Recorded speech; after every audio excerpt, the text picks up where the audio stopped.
just a book haul. It's kind of an everything haul for February, and it's because I like to buy my geek merch, and I also got quite a few new movies this month, so I figured I would share them all with you. So let's get into the stuffs.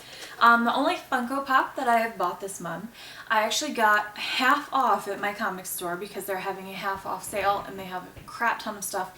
Not a lot of Funkos, but I've been wanting this one for a while, and she's actually in really good shape. The box is in really good shape, so I figured I would go for it. And that is Leela from Futurama, and I only paid $5 for her. She's got her purple hair, her one eye, and so now I just need to get Fry, Bender, Robot Devil, and Nibbler, because they're the only ones that I want.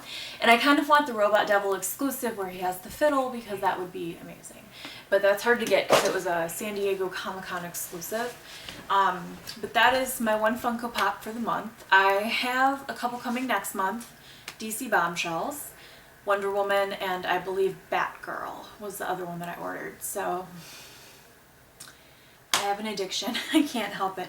I'm going to have a whole display on my movie shelf out there because I have Wonder Woman in her invisible jet, and I'm going to have Bombshell Wonder Woman and Bombshell Batgirl next to her, and I'm thinking about starting like a DC display around the jet. So I've got plans.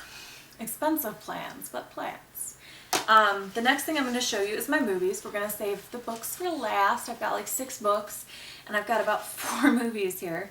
The first thing I bought this month, actually I got it at the end of January, but it was like the tail end, was Disney's Pinocchio. They actually just re-released this on Blu-ray, and it is like the signature collection is what they're calling it now. First it was like the platinum, and then like the diamond editions, and now it's the signature.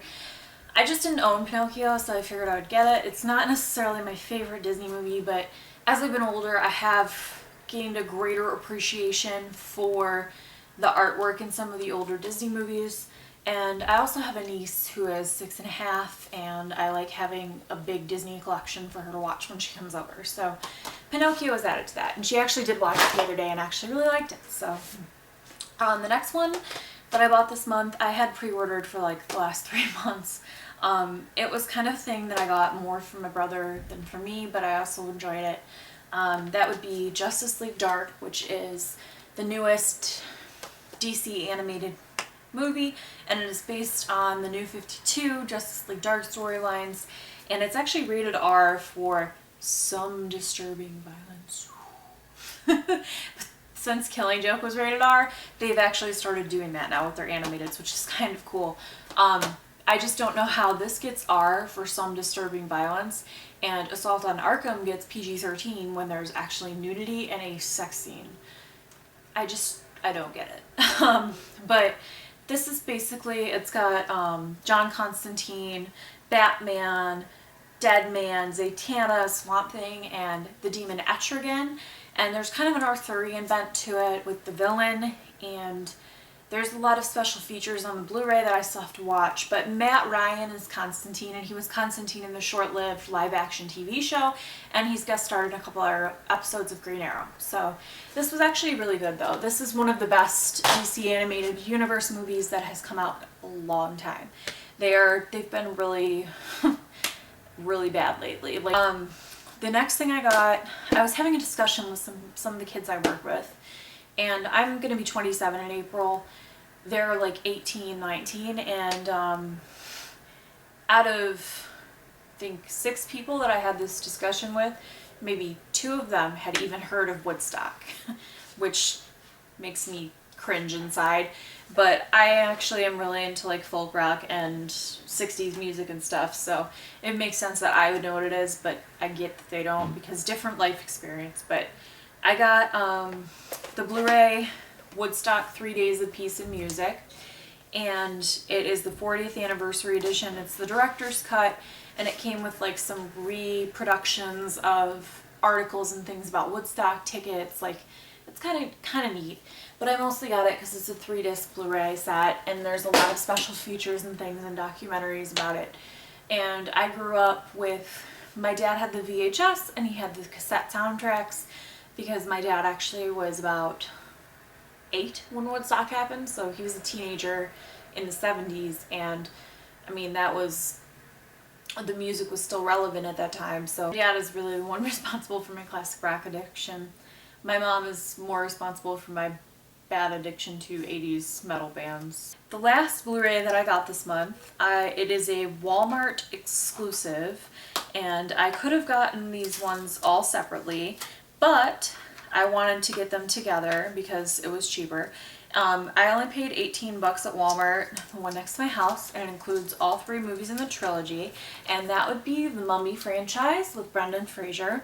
And this is actually one of my favorite action movies of all time. I don't know what it is, maybe it's because there's like a romance, and I really love the chemistry between Brendan Fraser and Rachel Weisz, but I actually seriously love this movie series. I've never seen the 3rd one yet. I love the first 2 because it's the same actors and the same kind of storyline. I don't know how I'm going to feel about the 3rd one, which is Tomb of the Dragon Emperor, and in which Evie is recast because Rachel Weisz doesn't want to be seen as the mother to an adult son, even though she was old enough to be. Hollywood, thy name is vanity. But this is definitely one of my favorite franchises of all time. It was the Blu-ray set, and it came with a digital copy for each movie, so I'm actually really excited because it means that I can watch it on my Roku and I don't have to have the Blu-ray, or I can watch it on my phone if I'm out and about. So, and now we're on to the books. Okay, so this is probably the most unassuming of the lot. I bought this the other day off Amazon for like $4. It has no dust jacket. It is kind of beat up. Like the back I had to rip a sticker off of, and it ripped some of the cardboard of like the book off. This book I'm actually really excited to read because I have an obsession with Hollywood film history and with especially silent film history, and this is a memoir by a lady called Anita Luce, and she actually wrote the original book Gentlemen Prefer Blondes, and she wrote a lot of film treatments, and I think she might have been a reporter if I remember right during the heyday of like silent film and like right after. So she was in Hollywood and she knew all these people, and this memoir is titled Kiss Hollywood Goodbye. I like the purple on the spine. I wish that it had the dust jacket, but at least it's not an ex-library copy. And I was looking at it, and it actually is really in really great shape. So like all the pages are still there, like none of them are falling out. The binding is still good, so it was a good deal. $4, so I'm hoping to get her other memoir. I can't remember the name of it, but I really want to read both of them, and I think the other one actually comes first. So probably not going to be reading this one anytime soon because I need the other one and it's slightly more expensive. But I do want to start collecting memoirs and books about silent film from that era. That's my favorite era of Hollywood. The next 2 I got talked into at the comic store, which anyone who knows me will know that that's not really a difficulty. They can pretty much chalk me into anything unless I know for a absolute fact that I will hate it. So I am not really into Green Lantern, but I do love anything that I've read so far pretty much by Jeff Johns has been a winner. So yay DC for making him the chief creative officer and the guy in charge of all the media stuff, because he writes kick-ass shit.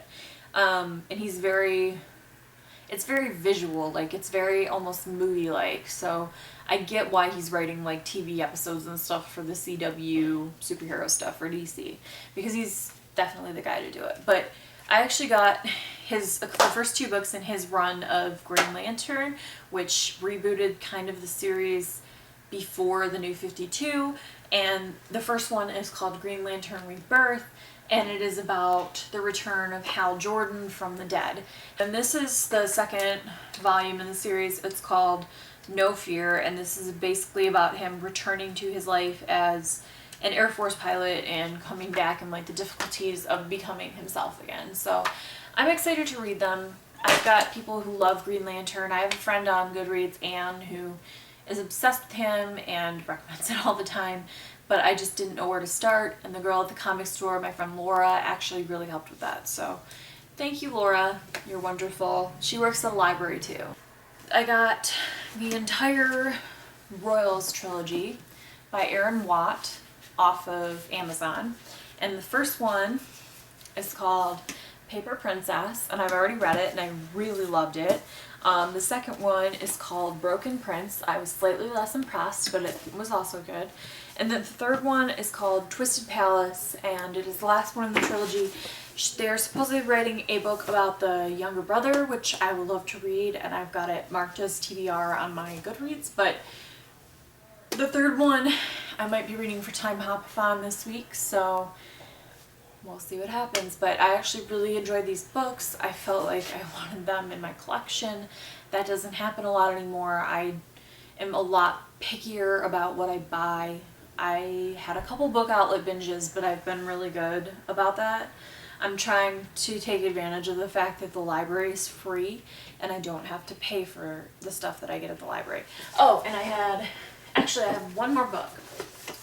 I almost forgot. I got this at the library book sale for 50 cents, and it is The Mysterious Death of Mr. Darcy by Regina Jeffers, and it is actually Pride and Prejudice fan fiction, which I have a serious addiction to. You wouldn't believe how many Pride and Prejudice fan fiction what if stories I have actually read. It is kind of sad and ridiculous, but it's just one of those things where the characters are so amazing and I want to see them over and over again.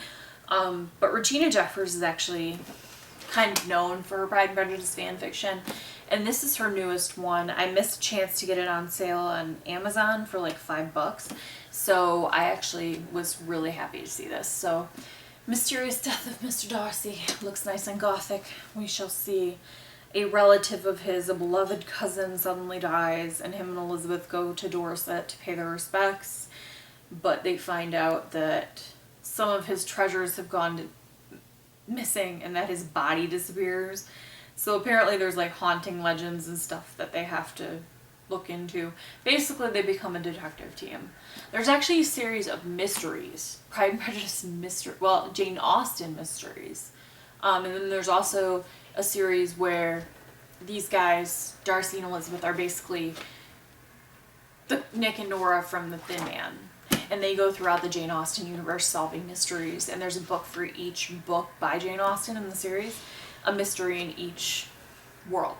It's kind of cool. But yeah, that's the last thing in my book haul for February. Well, my junk haul.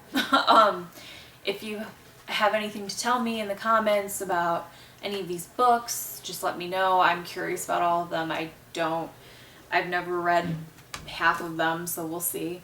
And if you want to talk movies, if you want to talk Funkos, if you want to tell me that I'm a nut for reading Jane Austen fan fiction, or if you want to give me recommendations, come talk to me in the comments. I love you guys. I'll see you later. Bye.